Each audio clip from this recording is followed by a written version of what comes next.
오늘 우리에게 주신 하나님의 말씀은 사무엘하 3장 1절에서 39절의 말씀입니다. 봉독은 1절 그리고 9절과 13절, 9절에서 13절, 26절에서 28절만 하겠습니다. 사울 집안과 다윗 집안 사이에 전쟁이 오래 계속되었다. 그러나 다윗 집안은 점점 더 강해지고 사울 집안은 점점 더 약해졌다. 주님께서는 이미 다윗에게 약속하신 것이 있습니다. 이제 저는 다윗 편을 들어서 하나님의 뜻대로 하겠습니다. 그렇게 하지 않는다면 하나님이 이 아브넬에게 벌을 내리시고 또 내리셔도 좋습니다. 하나님은 이 나라를 사울과 그의 자손에게서 빼앗아 다윗에게 주실 것입니다. 하나님이 다윗을 이스라엘과 유다의 왕으로 삼으셔서 북쪽 단에서부터 남쪽 브엘세바에 이르기까지 다스리게 하실 것입니다. 이 말을 듣고 이스보셋은 아브넬이 두려워서 그에게 다시는 말 한마디도 하지 못하였다. 아브넬은 다윗에게 사람을 보내어서 이렇게 전하였다. 이 나라가 누구의 것입니까? 그러니 임금님이 저와 언약만 세우시면 내가 임금님의 편이 되어서 온 이스라엘이 임금님에게 돌아가도록 하겠습니다. 다윗이 대답하였다. 좋소. 내가 장군과 언약을 세우겠소. 그런데 나는 장군에게 한 가지만 요구하겠소. 그대는 나를 만나러 올 때에 사울의 딸 미가를 데리고 오시오. 그렇지 않으면 내 얼굴을 볼 생각을 하지 마시오. 요압은 다윗에게서 물러나오자마자 사람들을 보내어서 아브넬을 뒤쫓게 하였다. 그들은 시라 우물이 있는 곳에서 그를 붙잡아서 데리고 돌아왔다. 그러나 다윗은 그 일을 전혀 몰랐다. 아브넬이 헤브론으로 돌아오니 요압이 그와 조용히 이야기를 하려는 듯이 성문 안으로 그를 데리고 들어갔다. 요압은 거기에서 동생 아사헬의 원수를 갚으려고 아브넬의 배를 찔러서 죽였다. 다윗이 그 소식을 듣고서 외쳤다. 넬의 아들 아브넬이 암살당하였으나 나와 나의 나라는 주님 앞에 아무 죄가 없다.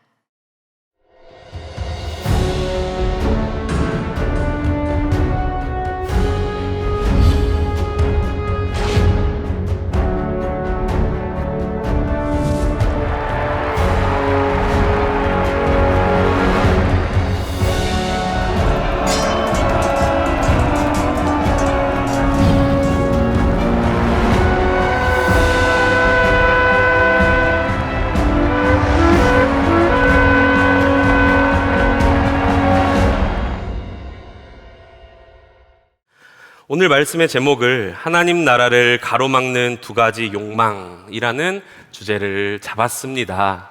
다시 한번 하나님의 크신 구원 은총이 우리 사랑하는 모든 성도님들 안에 충만하시기를 축복하며 기도드립니다.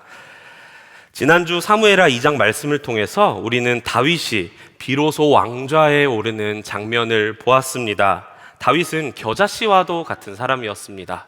그리고 다윗은 온 이스라엘의 왕은 아니었고 유다 지파, 한 개 지파의 왕으로 헤브론에서 등극을 하였는데 그 헤브론도 겨자씨와 같은 작은 도성이었습니다. 그러나 하나님 나라는 마치 겨자씨 하나를 그 땅에 심었을 때 큰 나무가 자라는 것과 같다라고 말씀하신 예수님의 말씀처럼 하나님께서 겨자씨 같은 다윗을 헤브론에서 시작해서 온 이스라엘의 왕이 되게 하셨습니다. 저와 성도님 모두가 이 전능하신 하나님의 손에 붙들린, 설령 우리의 삶이 겨자씨와 같이 미약할지라도 전능하신 하나님의 손에 붙들린, 그리하여 놀라운 큰 하나님의 은혜와 축복 가운데 하나님께서 세워가시는 삶 되시기를 다시 한번 축복하며 기도드립니다. 하나님께서 그렇게 다윗을 주권적으로 붙드시고 들어서 사용하셨습니다. 그렇다면 다윗의 입장에서는 어땠을까요? 이것이 오늘 전체 말씀을 통해서 우리가 보고자 하는 주요 포인트입니다. 왜 하필 다윗이었을까요? 결론부터 말씀드리면 다윗은 하나님의 뜻에만 맞춰서 살고자, 하나님의 뜻에만 합하여 살고자 부단히 애쓰며 살았던 사람이었습니다. 사무엘하 이야기를 한번 볼까요? 사울이 블레셋과의 전투에서 패전하고 거기서 전사하였습니다. 그리고 다윗은 유다 지파의 왕이 되었습니다. 이것은 다윗에게 어쩌면 놀라운 기회와도 같습니다. 그 강한 대적자 사울이 죽었고, 그렇다면 이제 다윗이 금세 온 이스라엘을 정복하여 자신의 손아귀에 넣어서 자기가 왕이 될 수 있는 절호의 찬스를 맞은 것 아니겠습니까?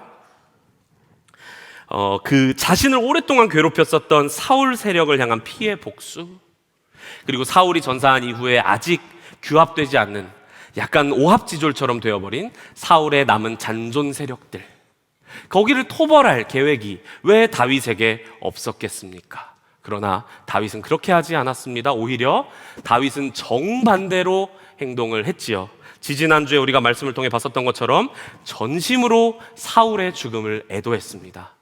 그리고 지난주에 봤었던 것처럼 하나하나 하나님께 묻고 유다 지파의 왕이 되는 과정, 헤브론으로 올라가는 과정, 하나하나 하나님께 묻고 행동했습니다. 그러니까 말하자면 다윗은 하나님의 뜻 아래 자신의 욕망을 내려놓을 수 있는 사람이었습니다. 그 다윗을 하나님께서 놀랍게 들어 사용하신 것이지요. 사도행전의 표현과도 같습니다. 사도행전 13장 22절에 다윗을 왕으로 세우시고 증언하여 이르시되 내가 이새의 아들 다윗을 만나니 내 마음에 맞는 사람이라 내 뜻을 다 이루리라 하시더니, 이 말씀이 우리 모두의 평생의 한 문장이 되시길 축복하며 기도드립니다. 오늘 저와 여러분의 삶에 여러 산적한 기도 제목이 있을 줄 압니다. 정말 저도 간절한 마음으로 우리 사랑하는 모든 성도님들의 기도 제목을 제가 아는 만큼 그 이상으로 기도하면서 주님, 우리 사랑하는 성도님들의 기도 제목을 속히 들어주옵소서 중보합니다. 그러나 중요한 영적 원리를 놓치면 안 되겠습니다. 그것은 우리의 문제 해결이 먼저가 아니라 먼저 우리가 하나님의 뜻에 맞는 자가, 하나님의 뜻에 합한 자가 되어가는 것, 이것이 가장 중요한 영적인 원리입니다. 이것이 다윗과 다른 사람들의 차이였습니다. 특별히 오늘 중점적으로 살펴볼 아브넬, 요압과 다윗의 차이가 바로 이 지점이었습니다. 하나님의 뜻에 내 삶이 맞추어져 가는 과정, 하나님의 마음에 내 마음이 맞춰가는 과정 속에는 우리가 앞서 다윗을 통해 본 것처럼 우리의 욕망을 내려놓아야 할 때가 있습니다. 때로는 하나님의 방법을, 하나님의 때를 신뢰하며 기다리면서 우리의 조급함을 내려놓아야 할 때도 있습니다. 그러나 염려하지 마십시오. 하나님의 뜻에 합한 사람은 반드시 하나님께서 친히 책임지십니다. 하나님께서 그 인생 결코 버려두지 아니하시고 반드시 그 삶 주님께서 들어 역사하십니다. 그 근거가 되는 말씀이 오늘 본문에서도 찾을 수 있습니다. 3장 1절의 말씀입니다. 사울 집안과 다윗 집안 사이에 전쟁이 오래 계속되었다. 그러나 다윗 집안은 점점 더 강해지고 사울 집안은 점점 더 약해졌다. 다윗이 왕이 되었습니다. 온 이스라엘의 왕은 아닙니다. 현재는 한 개 지파, 유다 지파의 왕입니다. 반면에 사울의 집안은 여전히 그 남은 세력들은 말하자면 11개 지파에 영향력을 끼치고 있다고 볼 수 있습니다. 그러니까 11대1의 싸움입니다. 그럼에도 불구하고 오늘 성경은 이렇게 기록합니다. 사울 집안보다 다윗이 점점 더 강해지고 있다. 그러니까 이 지금 1절의 말씀은요, 자연스러운 역사의 흐름을 기술한 것이 아닙니다. 이스라엘 역사 속에서 하나님이 개입하고 계시다라는 의미를 담고 있는 게 1절의 말씀입니다. 놀라운 역전이 일어나고 있는 것이죠. 11개 지파의 영향력을 여전히 끼치고 있는 사울 집안은 점점 약해지고 고작 한 개 지파의 왕이 되었을 뿐인데 다윗이 강해지고 있다. 하나님은 손해보기까지 당신의 뜻과 마음에 그 하나님의 뜻과 마음에 합하였던 그 다윗을 결코 그냥 내버려 두지 않으셨습니다. 그의 삶의 역사에 개입하셔서 놀라운 구원 은총을 베푸셨지요. 마치 시편 기자의 표현, 시편 기자의 간증과도 같습니다.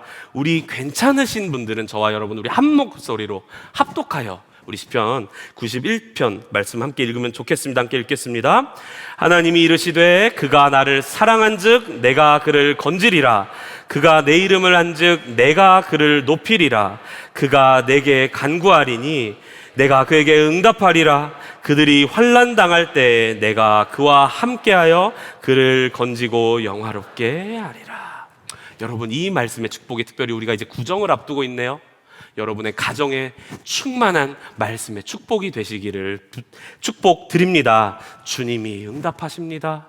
하나님께 아뢰는 자, 하나님 의지하는 자, 하나님 사랑하는 자, 주님이 반드시 건지시고 수치를 당하지 않게 하시고 영화롭게 하실 것입니다. 하지만 안타깝게도 오늘 이제 우리 말씀에서 볼 아브넬과 또 뒤에서 볼 요압은 그러지 못했던 것 같습니다. 오늘 말씀이 조금 복잡합니다. 그래서 좀 집중해서 잘 따라와 주시기를 바랍니다. 다윗을 왕으로 세운 유다 지파가 남쪽에 있었습니다. 그리고 이를 제외한 11지파는 사울의 아들이었던, 명목상으로는 앞에서는 이스보셋이라는 사람이 왕권을 잡습니다. 그가 왕권을 잡을 수 있었던 이유는 그 배후에 실세라고도 볼 수 있는 막강한 권력이었던 아브넬이란 사람이 있었기 때문이었습니다. 아브넬은 이스보셋의 군사령관입니다. 또 사울 때, 아버지 사울 때 군사령관이었습니다. 그리고 사울의 사촌 동생쯤 됩니다. 그러니까 지금 젊은 이스보셋 왕에게는 한 40 정도의 이스보셋 왕에게는 5촌 당숙벌이 됩니다. 또 아브넬은 우리가 성경을 통해서 확인할 수 있는 것은 그 옛날에 다윗과 골리앗 때, 그때도 사울의 군사령관이었습니다. 그 정도로 관록이 있는 베테랑 중에 베테랑이었습니다. 오랜 시간 이스라엘의 안보를 책임진 안보 책임자. 그러니까 이 말은 다시 말하자면 그 당시에 12지파의 밑바닥 민심을 가지고 있었던 실권자가 아브넬이었다라고 볼 수 있는 것입니다. 자, 그렇다면 여기서 우리가 함께 한 가지 질문을 한번 던져보면 좋겠는데요. 왜 아브넬은 이스보셋을 도왔을까요? 다윗이 아니라 왜 이스보셋을 도왔을까요? 대의 명분으로 좋게 해석을 한번 해본다면, 어쨌든 이제는 사울과 다윗으로 양분된 이스라엘 나라 가운데 기름 부음 받은 사울 왕, 그리고 그 베냐민 지파, 그 왕권이 지속되어야 한다라는 그만의 애국심으로 그렇게 이스보셋을 도왔을지 모르겠습니다. 그러나 실제로 전혀 그렇지 않습니다. 설령 아브넬이 이 명분을 내세웠다 할지라도, 어떤 정당성을 획득했다 할지라도, 그렇게 하나님이 구원하신 이스라엘 나라를 내가 지켜가겠다라는 말을 했을지 몰라도 이것은 완전히 껍데기에 불과합니다. 허울 좋은 이 명분 아래 실제 아브넬은 자신만을 위한 이기적인 권력 야욕으로 가득 찼었던 사람이기 때문에 그렇습니다. 오늘 3장의 말씀이 이 아브넬의 실체를 낱낱이 드러냅니다. 먼저 사무엘하 2장 8절 9절 말씀에 이렇게 기록되어 있습니다. 넬의 아들 아브넬은 사울의 군대사령관인데 그가 사울의 아들 이스보셋을 데리고 마하나임으로 건너갔다. 거기에서 그는 이스보셋을 왕으로 삼아서 길르앗과 아술과 이스라엘과 에브라임과 베냐민과 온 이스라엘을 다스리게 하였다. 자, 이 장면 잘 보시면 이스보셋은 본인이 왕이 되었는데도 완전히 수동적입니다. 아브넬이 아예 세웠다라고 말을 하고 있습니다. 그런데 그렇게 세웠는데 2년도 안 돼서 아브넬이 이스보셋을 버립니다. 배반합니다. 그 과정은 더 참 민망합니다. 아브넬이 사울의 첩을 범하였고 이스보셋이 그것을 힐난하고 책망하는 과정 속에 마음이 틀어져서 완전히 멀어지게 된 것입니다. 정말 좀스럽고 민망한 일이 아닐 수 없지요. 더 충격적인 것은 10절입니다. 아브넬이 하나님의 뜻을 알고 있었다는 사실입니다. 10절에 하나님은 이 나라를 사울과 그의 자손에게서 빼앗아 다윗에게 주실 것입니다. 하나님이 다윗을 이스라엘과 유다의 왕으로 삼으셔서 북쪽 단에서부터 남쪽 브엘세바에 이르기까지 다스리게 하실 것입니다. 여러분, 너무 맞는 말이죠. 이걸 아브넬이 알고 있었어요.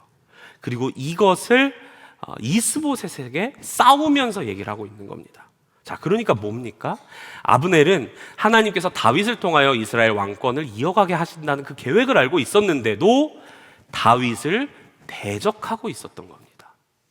이스보셋을 돕고 있었던 겁니다. 그러니까 이 말은 즉슨 하나님의 뜻을 알면서도 하나님을 대적하고 있었던 것이 아브넬이었습니다. 왜 그랬을까요? 그러니까 다시 이 질문으로 돌아가면 왜 이스보셋을 아브넬이 도왔을까요? 자신의 욕망 때문에, 권력 야욕 때문에. 그 아브넬, 정말 온 이스라엘을 다 가진 것만 같은 실제 실권자 아브넬이 이제 뒤에서 보겠지만 요압에 의해서 죽습니다.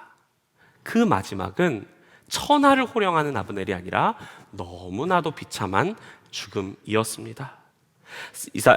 사무엘하 3장 33절 말씀입니다. 다윗 왕은 아브넬을 두고 이렇게 조가를 지어 불렀다. 어찌하여 어리석은 사람이 죽듯이 그렇게 아브넬이 죽었는가. 하나님의 뜻을 알면서도 정반대로 행동한 이 아브넬의 모습은 오늘 우리의 실체를 꿰뚫는 말씀이기도 합니다.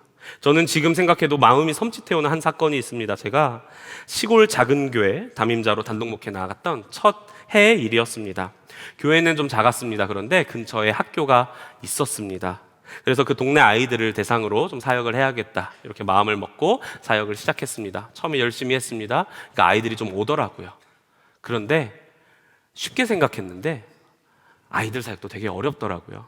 좀 몇 번 오더니만 금방 애들이 안 옵니다. 뭐 어찌나 그렇게 이제 주중에 혹은 토요일에 놀 때만 오고 주일날은 칼같이 안 오는지. 근데 또 제 앞에서 그러는 거예요. 쌤, 여기 교회 재미없어요. 저쪽 교회 더 재밌어요. 아이들은 솔직하죠. 솔직해서 문제입니다. 마음의 상처를 정말 많이 입었습니다. 근데 진짜 쿨한 척 애쓰며 버텼습니다. 그러던 어느 날, 성탄을 앞둔 12월의 어느 날이었습니다. 저희 교회 그 당시에 재정 상황상 교회 외부에 무언가 이렇게 데코를 하긴 좀 어려운 형편이었습니다. 그런데 하필 12월 초에 그 한 7, 8m 정도 됐는데, 왜 옛날 교회들은 좀 이런 게 주황색으로 해서 첨탑이 있지 않습니까? 그 십자가 불이 나갔습니다. 또 하나 있는 교회 간판이 하나 딱 있는데 거기에는 이미 한 10년 된 것 같아요. 불이 안 들어온 지는요. 그러니까 제가 이제 저녁에 혼자 기도하러 교회에 습관처럼 가는데 이제 겨울이니까 해도 일찍 지고 완전 딱 그 저희 교회만 그냥 암흑인 겁니다. 그래도 옆에는 이제 가로등도 이제 시골이니까 좀 드문드문 있는데 그 안에서 이제 생활하시는 옆에 가정집들은 가정 불빛이 있는데 교회는 제가 불을 켜지 않으면 완전히 그냥 캄캄한, 야, 이게 세상의 빛이 아니라 우리 마을에서 제일 어두운 게 우리 교회구나. 참 이런 절망감이 있었습니다. 제 마음도 싸늘했습니다. 계속해서 그 아이들 사역을 하는데 자꾸 밑빠진 독에 물 붓는 것만 같고, 당장 다가오는 성탄은 어떻게 해야 될지 모르겠고, 기도하러 갔는데 기도에 집중도 안 되고. 그래서 한날은 기도를 일찍 마치고 기분이나 전화할 요량으로 차를 끌고 혼자서 읍내로 나갔습니다. 근데 읍내로 나가는 길에 교회가 또 있었어요. 물론 거기도 작은 교회지만요. 교회가 있었는데 어느새 보니까 딱 저희 십자가 첨탑 불빛이 꺼진 그날 우연히 보는데 거기는 성탄절 앞두고 대강절 때 쫙 형형색색의 라이트를 해놓은 거예요. 그걸 보고, 그리고 그때 마침 우연히 제가 지나가는 그때 아마 무슨 뭐 예배를 마치고 기도회를 마치고 나오시는 좀 성도님들이 나오시는 것 같았어요. 딱 사람들이 그렇게 교회에서 나오는데 제가 무심코 제 입에서 이런 말이 나왔습니다. 저 교회 싸움 안 나나? 아니, 이게 되게 심각한 일입니다. 제가 그거 딱 툭 튀어나오고 제가 가장 깜짝 놀랐습니다. 뭐 그런 경험 있지 않으세요? 툭 튀어나오고 내가 이런 말 하더니 바로 갓길에 차를 댔습니다. 놀란 게 정말 제가 너무 놀랐습니다. 아니, 주의 일을 한다는, 아니 목회자라는 내가 지금 무슨 이야기를 하는 거지? 내가 지금 무슨 마음을 품고 있는 거지? 내가 지금 내 목회 어렵다고 다른 교회 싸움 나기를 바라고 있는 건가? 바로 그 차 안에서 회개가 터져 나왔고요. 바로 차를 돌려서 교회로 다시 돌아갔습니다. 주 앞에서 이 무너진 마음을 얼마나 쏟아내었는지 모릅니다. 처음에는 그렇게 기도를 다시 돌아가서 기도를 하는데요. 처음엔 주님 앞에 이 서운한 마음만 엄청 나오는 거예요. 내가 주님 사랑해서 전혀 나와 연고지도 없는 먼 땅에 시골에 가서 나름대로 복음 전하겠다고 아이들 대상으로 하는데 잘 되지는 않는데, 성탄 앞두고 막막한데 십자가 불은 꺼지고, 근데 옆에 교회들은 잘만 되는 것만 같고, 하나님이 나는, 그리고 우리 교회는 버린 것만 같고, 그리고 때때로 그렇게 아이들이 내 앞에서 교회 재미없어요 이러는 비참한 순간도 꾹꾹 참았는데, 그렇게 저는 그 기도가 제 그냥 억눌렸던 마음이 터졌다고만 생각을 했었습니다. 그런데 하나님께서는 제 마음의 실체를 보게 하셨습니다. 주의 일을 한다라고 하는 허울 좋은 명분으로 포장된 제 내면의 그 깊은 성취 욕구, 목회 성공 욕구, 그리고 그저 그냥 아이들을 많이 끌어 모으고 싶어하는 그 욕망은 강한데 그 뜻대로 안 되니까 억울하고 분한 마음, 이 지독한 죄의 욕망으로 똘똘 뭉친 게 제 모습이었다는 것을 주님께서, 성령께서 조명케 하셨습니다. 저는 주의 일을 한다고 했습니다. 그런데 하나님의 뜻과는, 하나님의 마음과는 전혀 관계없이 저 혼자 열심히 뛰고만 있었습니다. 그때 회개 가운데 저는 십자가의 은혜가 새롭게 붙잡아졌습니다. 오늘 우리가 다윗과 아브넬, 다윗과 요압을 비교하면서 다윗의 좋은 면을 부각시켜서 말씀을 보는데요. 사실 우리가 진짜 의지할 대상이 있습니다. 바로 주 예수 그리스도이십니다. 바로 그 다윗 왕의 계보에서 나신 주 예수 그리스도십니다. 제가 그때 그렇게 제 안의 실체를 파악하고 회개하고 그렇게 제 안에 정말 통회자벽하는 그런 기도가 있었는데, 아무리 그렇게 제가 회개 기도를 해도 제 힘으로는 이 아브넬의 이 욕망, 끊임없이 샘솟는 이 욕망을 제어할 수가 없겠더라고요. 하나님께서 나를 용서하셨다라는 걸 못 믿었던 게 아닙니다. 그런데 아무리 회개를 해도 계속해서 제 안에 이 욕심이 사라지지 않는 겁니다. 그 속에 실패에 대한 불안도 사라지지 않고요. 기도하며 씨름하면서 결국 제가 주님 앞에서 고백할 수 있는 것이 이것밖에 없구나 라는 생각이 붙잡아 결국 최종 결론적으로 붙잡아졌는데요. 그것이 이 고백이었습니다. 주님, 나는 죽었습니다. 이전에 나는 죽었습니다. 십자가에서 이미 예수님과 함께 죽었습니다. 이제는 예수로 살게 하소서. 오늘 말씀을 먼저 묵상하면서 오늘의 저를 먼저 돌아보았습니다. 그때와 지금을 비교하면 제 마음은 여전히 이 죄의 욕망이 계속해서 올라오는 것 똑같습니다. 조금 더 거룩해진 것 없고, 목회 경험은 쌓였을지언정 오히려 그것 때문에 더 완고해졌는지도 모르겠습니다. 조금 더 하나님 앞에 나아진 것이 없습니다. 다만 저에게 한 가지 달라진 게 있더라고요. 그것은 주님, 나는 죽었습니다. 주님, 내 욕심을 성취하려고 애쓰던 나는 죽었습니다. 주님, 지금의 상황 속에서 하나님의 날 향한 뜻이 무엇입니까? 지금 이 펼쳐진 당황스러운 상황 속에서 하나님 날 향한 계획이 무엇입니까? 그 하나님의 마음을 내게 알게 하여 주옵소서. 먼저 주님의 뜻에, 어떻게 해야 주의 뜻에 합당하게 살 수 있을까, 행동할 수 있을까 분별하고 순종하고자 하는 거룩한 습관이 그나마 저에게 한 가지 분명하게 달라진 것이었습니다. 진정 저는 나는 죽고 예수로 사는 삶을 더 갈망하게 되었습니다. 여러분은 어떠신가요? 주님께서 우리 각자에게 허락하신 여러 삶의 자리가 있을 것입니다. 가정, 일터, 학교, 직장. 특별히 돌아오는 한 주는 이제 설 연휴로 아마 우리 모두가 가족들을 많이 마주하게 될 것 같습니다. 여러분, 우리 모두의 가정 상황은 좀 다르지만 우리 각자에게 하나님이 계획하시는, 우리 각자를 향한 하나님의 뜻, 특별히 이 가정 안에서의 하나님의 뜻이 무엇일까요? 어쩌면 정답은, 그 뜻은 쉬울지도 모릅니다. 간단할지도 모릅니다. 하나님을 사랑하는 것, 거룩한 것, 이웃을 사랑하는 것, 특별히 내 가족을 사랑하고 먼저 섬기는 것, 다 알고 계시는 내용이잖아요. 그런데 오늘 말씀을 통해서 우리가 볼 것은 하나님의 뜻을 모르는 게 문제가 아닙니다. 그러나 우리 마음에 하나님의 뜻을 따라 살고자 하는 마음이 없는 것이 문제입니다.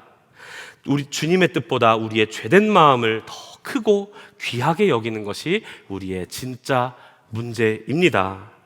그러나 이제는 괜찮습니다. 주님의 은혜가 우리 가운데 있습니다. 너무나도 어려운 일이지만, 사실 가장 가까운 사람 사랑하고 먼저 섬기는 게 너무나도 힘든 일이지만, 이제는 우리 가운데 주님께서 역사하십니다. 십자가에서 이전에 나는 이미 죽었습니다. 이제는 예수님으로 삽니다. 그리고 그 성령께서 우리 가운데 새 마음과 새 영을 부어주실 것입니다. 에베소서 말씀입니다. 너희는 유혹의 욕심을 따라 썩어져가는 구습을 따르는 옛사람을 벗어버리고 오직 너희의 심령이 새롭게 되어 하나님을 따라 의와 진리의 거룩함으로 지으심을 받은 새 사람을 입으라. 우리 안에서 주님이 일하시기까지 철저하게 우리의 죄된 욕망을 내려놓읍시다. 주님이 우리를 통하여 일하실 것입니다. 다윗처럼 먼저 주님의 뜻을 구하며 순종하는 나간 사람, 주님이 반드시 책임지십니다. 이 놀라운 은혜, 이 놀라운 믿음의 역사가 충만한 저와 여러분의 삶이길 또 축복드립니다. 우리가 이렇게 하나님의 뜻을 따라 사는데 방해가 되는 또 한 가지, 또 다른 욕망이 있습니다. 그것은 이번에는 요압을 통해서 보겠는데요, 바로 고통의 쓴뿌리로 말미암은 복수심입니다. 다시 말씀으로 좀 돌아오겠습니다. 그렇게 사무엘하 3장에서 아브넬과 이스보셋이 갈라집니다. 그리고 그 아브넬은 기회주의자적인 면모가 있어요. 바로 다윗에게 가서 붙습니다. 다윗은 미가를 데려오게 하는 등 몇 가지 이렇게 절차를 거칩니다. 그럼으로써 화친하고 투항하겠다는 그 아브넬의 진정성, 이게 함정이 아니구나, 이렇게도 또 신뢰를 얻게 됩니다. 서로의 뜻을 확인한 두 사람은 헤브론에서 잔치를 갖습니다. 이젠 다 끝났습니다. 곧 다윗은 통일 이스라엘 왕국의 왕으로 즉위하게 될 것입니다. 그렇게 백성들 앞에서 그 즉위식, 대관식만을 앞두고 있습니다. 3장 21절의 말씀입니다.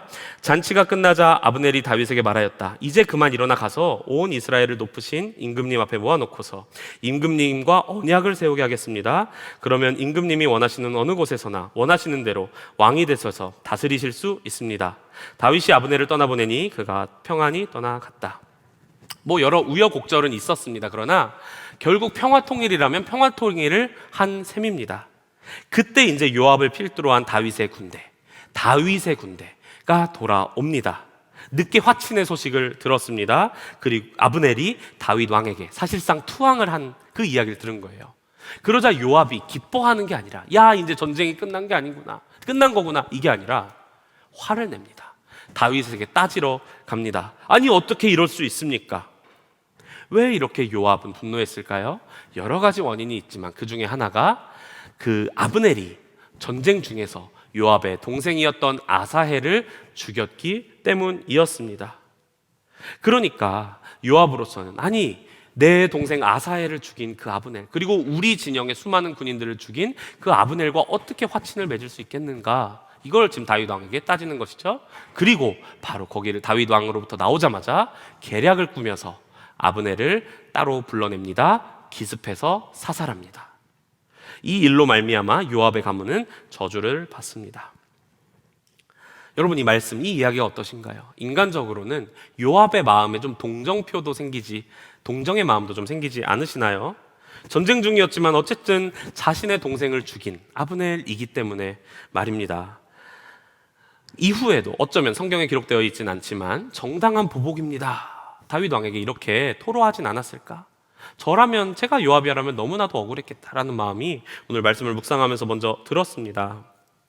살다 보면 우리에게도 누구에게나 억울한 일은 발생합니다. 부당한 일, 억울한 일, 그것으로 말미암은 어떤 보복의 마음, 그 억울함을 어떻게든 풀고자 애쓰는 마음, 이건 참 다루기 어려운 감정입니다. 이 부당한 일들, 억울한 일들을 사회는 방지하기 위해서 책임을 구분하죠. 가해자와 피해자를 최대한 구분하려고 했습니다. 이것을 위해서 공정하고 객관적인 상황 판단이 내려지도록 법을 세우고 질서를 세우고 규칙을 세워가고 있습니다. 이런 노력으로 인해서 실제로 우리 사회 안에 많은 부분들이 공명정대해진 것, 정말 공명정대해졌나요? 그런 것 같기도 하고 아닌 것 같기도 합니다. 분명히 이전에 비해서는 사회 영역, 여러 영역이 나아졌습니다. 특별히 교회 밖에 있는 사람들은 그렇게 문명 사회에 있는 사람들을 믿을 겁니다. 그래도 우리 사회가 진보하고 있고 발전하고 있잖아. 그래도 부당한 일들이 이렇게나 많이 법적으로도 보호를 받고 없어졌잖아. 참 그런데요, 이를 비웃듯이 억울한 일들은 여전히 새롭게 파생되고 계속해서 생겨나고 있습니다. 이 온라인 시대에 AI라던가 여러 가지 정말 편법과 불법을 통해서 부당 이득을 취하는 사람들은 계속해서 일어나고 있습니다. 정말 100% 가해자가 있는, 그렇게 구분할 수 있는 건 너무나도 어려운 것 같아요. 오히려 저는 목회 현장에서 정말 모든 사람들이 피해자이구나 라는 생각을 더 많이 갖게 됩니다. 자, 그럼 이런 사회 속에, 우리가 살아가는 세상 속에 이 부당하고 억울한 일들을 마주할 때 복음은 도대체 뭐라고 말할까요? 복음이 선언하는 바, 오히려 복음은 이미 선언하고 있습니다. 이 사회는 죄악으로 물든 세계다. 죄인들이 어우러져 사는 세계다. 죄인들이 어우러져 사는 세계 속에 당연히 불의와 고통과 죄와 악은 넘쳐날 수밖에 없지 않겠는가. 하나님 나라, 하나님 통치가 온전히 임하기 전까지는 억울한 일을 계속해서 만날 수밖에 없는 가련한 존재가, 그렇게 주 예수 그리스도의 은총 없이는 계속해서 고통 속에, 죄와 고통 속에 살 수밖에 없는 존재가 바로 우리다. 복음은 이미 이것을 꿰뚫어 이야기하고 있습니다. 우리 크리스찬도 그렇기에 세상을 살면서 억울한 일을 마주할 때가 있습니다. 그런데 사실 우리가 더 이해되지 않는 건 이거죠. 하나님께서 때로는 그 억울함을 풀어주시기도 하지만 더 많은 경우에 주님께서는 잠잠하라 이렇게 하지 않으십니까? 충분히 내 권리를 주장하고 따지고 나의 옳음을 입증하고 갈등하기까지 내 주장을 관철시킬 수 있는 사회가 보장한, 법과 제도로 보장되어 있는 권리가 있음에도 불구하고 때로는 주님이 우리 가운데 권리를 내려놓아 라는 마음을 주실 때가 있지 않습니까? 마치 요압의 이 섣부른 살인 행위가 하나님의 뜻이 아니었던 것처럼 말입니다. 그 첫 목회지에서 사역을 했을 때의 제 이야기입니다. 사실은 그 교회가 교회에 대한 그 마을의 어떤 배척이 되게 심한 편이었습니다. 꽤나 오랫동안 쓰레기를요, 그 읍사무소 공인 쓰레기장, 읍사무소가 공인해준 쓰레기장에 버리질 못했습니다. 그거 거기다 교회 쓰레기 버리면 바로 항의가 들어왔어요. 그래서 한 6개월이 넘도록 종량제 쓰레기 그리고 음식 쓰레기를 제 개인 차에 싣고 집 근처에 가서 버려야 했습니다. 한 번은 교회 마당 지붕을 손볼 일이 있었습니다. 그런데 이제 교회 공사를 좀 하다 보니까 쓰레기도 많이 나오고 일일이 그걸 다 또 멀리 가서 버릴 수도 없고 해서 그 가까운 공동 쓰레기장에 물건들을 버렸습니다. 또 그 공사를 도와주는 분이 계셨기 때문에 제가 계속 자리를 지켜야 하기도 했었고요. 최대한 마을 주민들한테 거슬리지 않도록 잘 정돈해서 버린다고 버렸습니다. 그런데 이제 오후쯤 되자 이제 동네 이제 또 할머니들이 막 이제 모이시더라고요. 그리고 이제 교회로 와서 이제 쓰레기가 이렇게 산적하게 쌓여 있는 걸 보고 교회로 와서 또 이제 막 뭐라고 하기 시작했습니다. 저걸 저렇게 버리면 어떻게 하냐? 애들이 저거 가지고 놀면 어떻게 하냐? 저거 저기 딴 데 가서 버려라. 그때는 평소에는 좀 참았을 텐데 그때는 저도 참지를 못했습니다. 저 쓰레기장이 할머니 거예요? 참 명색이 되게 심각한 상황이었어요. 제가 교회 담임자였습니다. 근데 특히 그 가장 뭐라고 하시는 분이 교회 앞집 분이셨거든요. 교회 그 앞집 할머니랑 싸운 거예요. 사실 그 도와주시는 분이 누구였냐면 제 매형입니다. 초신자와 같은 분이거든요. 근데 교회에서 목사와 우리 집 마을 주민이 싸우고 초신자와 같은 분이 말리고 얘가 왜 이래 막 이러면서 그랬습니다. 참 지금 생각해보면 너무 철이 없었지만 그땐 너무 속상하고 억울했어요. 이장님한테 가서 따질까 생각했습니다. 근데 한편일 것 같았습니다. 읍사무소 가서 따질까 했습니다. 근데 읍사무소도 뭐 별다른 조치를 못 취해질 것 같았습니다. 주님께 이 속상한 마음으로 기도하는데 주님이 뭐라고 하셨는지 아시겠죠? 잠잠히 십자가를 지신 예수님만 자꾸 자꾸 떠올리게 하시고, 그래서 기도하기도 너무너무 싫었습니다. 대신에 마음에 괜한 반발심이 막 올라왔어요. 뭐가 올라왔냐면, 이런 건 짚고 넘어가야 돼. 더 나은 대한민국 사회가 되려면 이런 텃세 문화가 사라져야 돼. 이러니까 젊은 사람들이 시골에 안 가지. 막 이런 주님과는 전혀 관계없는 저만의 이 쓴뿌리 속에서 마음과 생각만, 저만의 그 잘못된 생각이 가득히 그걸 견고해 졌습니다. 그러던 어느 날이었습니다. 전에 얼굴 붉히며 그 언성 높여서 이야기한 그 할머니를 우연히 마주쳤는데, 최대한 피해 다녔는데 어쩌다 또 마주쳤어요. 피차. 사실은 뵙자마자 욱하는 마음이 올라왔습니다. 그때 한 번도 정말 더 따지질 못해서. 근데 제가 꾹 참고 그냥 인상만 찌푸리고 갔습니다. 그게 목회자로서 제가 할 수 있는 최선이었습니다. 뭐 그 할머니도 불편하셨겠죠. 근데 하필 그때 갑자기 이런 마음이 드는 거예요. 주님은 저 할머니를 어떻게 보실까? 내가 봤을 땐 교회 박해자요, 교회 핍박자요, 그런 할머니인데 주님은 지금 저 할머니 어떻게 보실까? 그러면서 이렇게 쓱 이렇게 지나쳐 갔는데 그 뒤로 이렇게 쓱 본 거죠. 근데 그 할머니의 뒷모습이 보이기 시작했습니다. 농기구와 그때 고추대를 이만큼 들고 가셨거든요. 그 농기구와 고추대를 들고 굽은 허리로 가고 계신 그 할머니의 뒷모습이 보였습니다.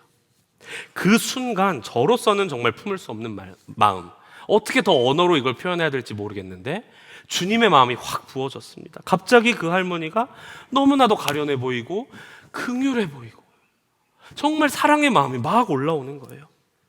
그래서 이번에는 또 저도 모르게 입이 말이 막 튀어나왔는데, 할머니 제가 도와드릴게요. 이걸 어떻게 혼자 다 하세요? 하면서 제가 그 할머니에게 거꾸로 뛰어가게 되었습니다. 뛰어가면서도 또 저 또 놀랐어요. 내가 왜 이러고 있지? 당연히 할머니도 당황했어. 이 양반이 왜 이래? 저번에 나한테 막 그렇게 뭐라 그러더니만. 경계하셨습니다. 그런데 제가 개의치 않고 그 농기구들을 빼앗았습니다. 대신 들어드렸습니다. 그 농사 하시는 데까지 같이 걸어갔습니다. 그날은 고추대 박는 일이었습니다. 첫날이라 너무 생생히 기억합니다. 고추대 박는 일부터 여러 농사들을 도와드렸습니다. 힘들긴 했습니다. 전 전혀 농사를 해본 적이 없었거든요. 그리고 중간중간 이걸 하면서도 내가 이걸 왜 했지? 내가 그러니까 주님의 마음에 갑자기 그 뒤를 돌아봐서 막 이런 마음도 확확 들어왔습니다. 네, 하지만 그때마다 제 감정이 아니라 주님이 이 할머니를 어떻게 생각하실까? 이렇게 제 마음을 바꿔서 생각하기로 했습니다. 그래서 순간순간의 마음을 다 잡았습니다. 그렇게 하루 이틀이 지나고 그 이후에도 계속 도와드릴 일 없는지 여쭤보고 도와드리고, 그러다 보니 아무래도 할머니와 관계가 회복이 되게 되었습니다. 나중에 알고 보니까 그 할머니가 정말 그 마을에서 한가닥 하는 분이셨더라고요. 근데 이제 그 할머니가 서서히 그 손자에게 여기 교회 요번에 새로 온 사람 괜찮더라, 이제 이런 얘기를 해주고, 그 손자의 친구들이 저희 교회 놀러 오는 애들이었던 거예요. 그러니까 참 그 할머니와 관계가 그렇게 풀렸는데, 그런 메커니즘 속에서 그 아이들이 주일날도 이제 마음의 안심을 갖고, 왜냐면 집안에서 할머니나 뭐 어른들이 교회 괜찮대, 이제 이렇게 되니까 주일날 아이들이 예배드리기 시작하고, 그렇게 아이 사역에 우리 아이들 사역에 저희 교회 사역이 확 열리는 계기가 되었습니다. 이후에 우리 젊은이 교회에서 선교팀이 방문하였을 때에도 그 할머니께서 친히 상추도 갖다 주시고 수박도 갖다 주시고 음료수도 사주시고 우리 아이들 아이스크림도 사주시고, 또 이장님과도 관계가 되게 어려웠었는데 이장님과의 관계도 중간에서 다 풀어주시고, 그런 일을 경험했습니다. 주의 일도 제 힘으로 하니까 다툼과 갈등의 연속이더라고요. 제 입장에서 분명히 억울한 부분도 있고 따지고 싶을 때도 참 많습니다. 마땅한 권리를 주장하고 싶었던 것도 있었습니다. 만약에 제가 정말 그때 할머니와 완전히 틀어졌다면 정말 어땠겠습니까? 그 마을에 복음하는 그 아이들에게 복음은 전혀 전해지지 않았었겠죠. 하지만 그 당시엔 제가 이해할 수 없었는데 주님께서 주신 마음, 그 욕망을 제가 꺾기까지 먼저 주님의 마음과 뜻을 따르자 생각지 못한 방법으로 주님께서 세기를 활짝 열어가시는, 복음 전도의 문을 활짝 여시는 것을 경험했습니다. 복수심을 이기지 못하고 살인을 저지른 요압의 모습을 우리가 봤는데, 정반대의 모습이 다윗입니다. 우리가 너무나도 잘 이미 보신 것처럼, 우리 주일에 함께 나눈 것처럼 사울을 2번이나 죽일 기회가 있었습니다. 사무엘상 24장의 엔게디 광야에서, 그리고 사무엘상 26장의 10광야에서. 그런데 다윗은 요압과 정반대로 행동했습니다. 어떻게 다윗은 아마 사람들이 다 이해해 줬을 거예요. 혹 그 상황 속에서 사울을 죽였다 했을지라도. 그런데 어떻게 다윗은 하나님의 마음을 품고 자신 안에 있는 보복심을 꺾을 수 있었을까요? 두 가지입니다. 분명한 믿음이 있었기 때문인데요. 첫 번째는 하나님께서 반드시 정의와 공의로 심판하실 것에 대한 믿음입니다. 사무엘상 26장 10절에 다윗이 말을 계속하였다. 주님께서 확실히 살아계심을 두고 말하지만 주님께서 사울을 치시든지 죽을 날이 되어서 죽든지 또는 전쟁에 나갔다가 죽든지 할 것이다. 하나님께서 지금 이 상황, 내가 이 억울한 상황이지만 이것을 내가 애써 해결하는 것이 아니라 하나님이, 정의와 공의의 하나님이 반드시 하나님께서 심판하시고 선악간에 판단하시는 날이 있다. 이 하나님을 믿었습니다. 그리고 두 번째로는요, 다윗은 하나님을 경외했습니다. 11절에 주님께서 기름 부어 세우신 이를 내가 쳐서 죽이는 일은 주님께서 금하시는 일이다. 그러므로 이제 우리는 그의 머리맡에 있는 창과 물병만 가지고 가자. 다윗은 하나님을 바라보는 눈이 있었습니다. 그러니까 사울과의 인간적인 관계에만 매몰되어 있었던 것이 아닙니다. 사울을 세우신 하나님을 바라보았고, 모든 지금 상황들을 선악간에 판단하실 하나님을 경외했고, 무엇보다 내가 원수를 보복하는 것이, 진노하는 것이 하나님의 손에 있다는 것을 믿고 그 하나님을 경외함으로 그 모든 상황을 맡겨드렸던 것이죠. 그러나 다윗을 하나님이 그냥 내버려 두지 않으시고 그 다윗을 하나님이, 겨자씨와 같은 다윗을 하나님이 붙드시고 하나님께서 높이 들어 사용하시는 것입니다. 말씀을 마무리하겠습니다. 오늘 말씀을 통해 붙잡은 영적인 원리, 우리 문제 해결보다 더 중요한 것이 우리가 주의 마음과 뜻과 마음에 합한 자가 되는 것, 이렇게 잡았습니다. 이것은 아주 중요합니다. 왜냐하면 우리의 삶은 우리가 책임지는 것이 아니기 때문에 그렇습니다. 우리가 왕이신 하나님 찬양하잖아요.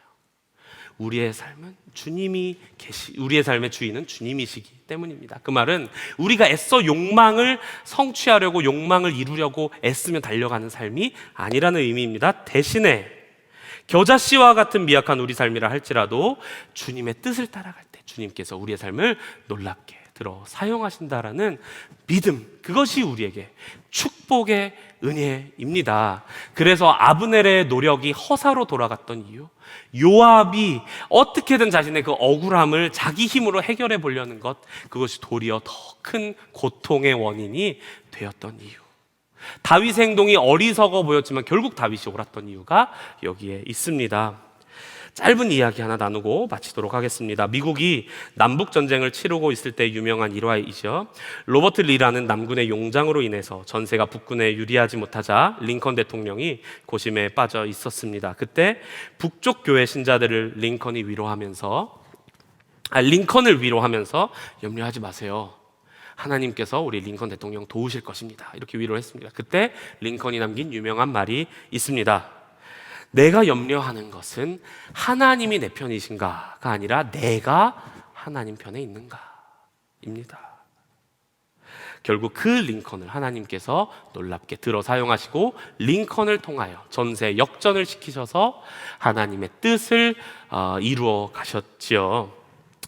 사랑하는 여러분, 우리 이번 한 주 함께 우리가 결단하고 붙잡고 기도하면 좋겠습니다. 그것은 우리가 먼저 주의 뜻에 합한 자가 되게 하여 주옵소서. 그 과정 속에선 분명히 우리의 욕망을 꺾어야 하는 일이 있을 것입니다. 우리의 억울함을 참아야 하는, 정말 십자가 바라보며 참아야 하는 일이 있을 것입니다. 정말 나는 죽었습니다, 이 고백만 나오는 일들도 있을지 모릅니다. 그러나 담대하십시오. 하나님께서 우리를 결코 고아처럼 내버려 두지 아니하십니다. 우리의 삶을 책임지시는 분, 우리가 주님의 뜻에 합할 때, 주의 마음에 합할 때 우리의 삶을 책임지시는 주 하나님이 우리 살아계십니다. 그리고 주 하나님이 우리와 함께 하십니다. 우리 이 시간 함께 기도합시다. 우리 안에 있는 아브넬과 요압의 모습 내려놓으며 회개하며 기도합시다. 주님, 제 안에 가득한 죄의 욕망을 소멸하여 주옵소서. 아버지, 내가 어떻게든 내 안에 있는 이 억울함을 해소하려고 하는 욕망을 내려놓게 하여 주옵소서. 나를 정결케 하소서. 그리하여 내가 먼저 하나님의 뜻에 합한 자로 서게 하여 주옵소서. 우리 함께 기도하겠습니다. 오 하나님, 기도합니다. 오 하나님, 내가 먼저 주의 뜻에 주의 마음에 합한 자가 되게 하여 주옵소서. 아브넬처럼 내 안에 여전히 가득한, 내가 이 땅에서 성공하고자 하는, 아버지 내 땅에서 더 큰 권력을 차지하고자 하는, 더 큰 권리를 얻고자 하는 이 욕망을 소멸하여 주옵소서. 아버지, 또한 나의 삶에 억울하고 부당한 일이 있습니다. 아버지, 분명히 내가 따질 수 있는 일들도 있습니다. 그러나 주님, 십자가 앞에 내 자신을 내려놓습니다. 이전에 나는 이미 죽었습니다. 주의 뜻 앞에 아버지, 나의 억울함을, 아버지 나의 부당함을, 아버지 나의 모든 상처까지도 맡겨드립니다. 주님, 나는 죽었습니다. 이제는 예수로만 살게 하여 주옵소서. 주님, 내 영혼을 정결케 하여 주옵소서. 오직 내가 아버지 내 영혼의 유일한 갈망, 정말 주님의 뜻에만, 주의 마음에만 합한 자가 되게 하여 주옵소서. 오 주님, 그렇게 내 삶을 이끄시고 책임지사 인도하여 주옵소서. 거룩하신 하나님, 주 하나님의 이름을 찬양합니다. 아니 주님, 우리는 너무나도 죄된 욕망으로 가득하여 감히 주의 이름을 부를 수도 없고, 감히 우리의 이 범죄한 입술로 주님을 찬양할 수 없는 존재인데, 놀라운 십자가의 은혜로 우리를 구원하여 주심에, 정말 벌레만도 못한 아버지 약한 겨자씨 같은 존재들을 주님께서 구원하여 주심에 주님 감사합니다. 아버지, 먼저 회개합니다. 아버지, 내 안에 가득한 이 욕망을 성령께서 사로잡아 주옵소서. 아버지, 내 안에 억울함과 부당한 일로 가득한 이 상처까지도, 내가 어떻게든 복수하고 보복하고 싶은 이 마음까지도 주님께서 사로잡아 주옵소서. 그리하여 오직 주의 뜻에만 합한 자로만 서게 하여 주옵소서. 아버지, 우리 그렇게 사랑하는 모든 성도님들 말씀 붙잡고 이 결단으로 나아가는 돌아오는 한 주, 정말 주님의 마음에 합한 자 되어 하나님께서 우리의 삶을 친히 책임지시고 이끄심을 경험하는 돌아오는 한 주 되게 하여 주옵소서. 주님을 경외하고 신뢰함으로 주 앞에 구별하여 물질을 드린 귀한 손길 축복하여 주옵시고, 저들의 재정의 부담과 또한 재정의 염려까지도 주님께서 맡아주사 우리 사랑하는 성도님들의 기업과 가정을 주님께서 친히 책임져 주옵소서. 드려진 예물을 통하여 우리 선한목자교회를 통하여 계속해서 선교지에 하나님 나라가 확장되며 한 영혼이 주 앞으로 돌아와 주님 앞에서 놀랍게 구원되는 역사를 우리 모두가 선한목자교회가 목독해 하여 주옵소서. 감사하며 주 예수 그리스도 이름으로 기도합니다. 아멘. 우리 다 함께 일어나셔서 함께 찬양하시면서 드려진 예물 주 앞에 봉헌하도록 하겠습니다. 주보혈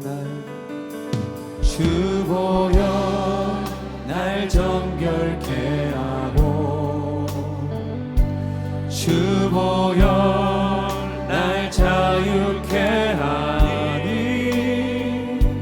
주 앞에 나 예배하는 이 시간, 나의 모든 것을 주께 드리네. 주의 손 날 위해 찢기셨고, 주의 발 날 위해 박히셨으니, 이제는 내가 사는 것이 아니요 오직 주를 위해 사는 것이라. 손들고 하나님께 찬양하겠습니다. 주의 손에 나의 손을 포개고, 또 주의 발에 나의 발을 포개어, 나 주와 함께 죽고 너 주와 함께 살리라. 영원토록 주 위에 살리라. 주의 손에 나의 손을 포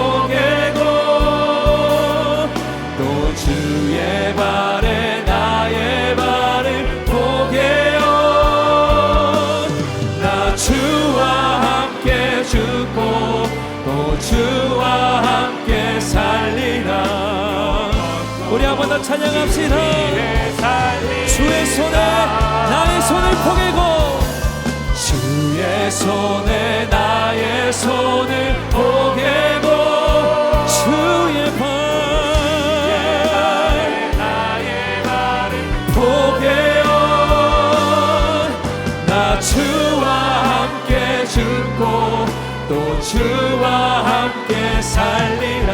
영원토록 주 위에 살리라. 주 위에 살리라. 주 예수 그리스도의 은혜와 하나님의 크신 사랑과 성령의 교제 교통하심의 은혜, 성삼위일체 하나님의 겨자씨와도 같은 그러나 주의 마음에 합한 자들을 반드시 들어 역사하시는 놀라운 구원 은총이 이제 다시 욕망이 지배하는 이 사회로, 부당함과 억울함이 가득한 이 사회로 돌아가야 하는, 아니 믿음 붙들고 나아가야 하는 우리 모든 사랑하는 선한목자교회 모든 성도들, 저들의 가정과 기업과 모든 일터 삶의 현장 위에 충만하시기를 축원하옵나이다. 아멘.